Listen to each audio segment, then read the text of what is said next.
Ang lusot sa mga otoridad ang isang parsel na may lamang umanong marijuana matapos itong maharang sa isinagawang joint parcel and mail interdiction operation sa Romblon.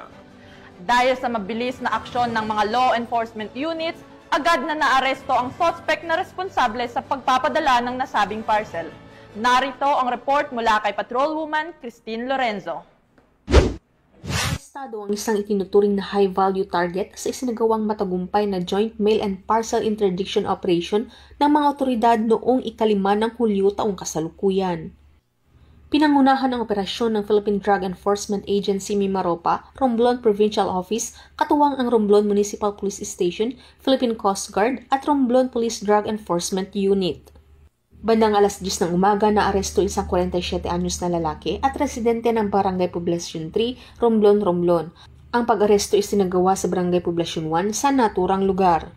Nasamsam mula sa suspect ang humigit kumulang 40 grams ng pinatuyong dahon na hinihilalang ilegal na droga na tinatayang may halagang 12,000 pesos. Inihahanda na ang pagsasampa sa kasong paglabag sa Section 11, Article 2 ng Republic Act 9165 o Comprehensive Dangerous Drugs Act of 2002 laban sa suspect. Ang pagkakaaresto sa suspect ay patunay lamang na ang mga otoridad ay walang humpay sa pagtupad sa kanilang tungkuling gawing ligtas at maayos ang bagong Pilipinas.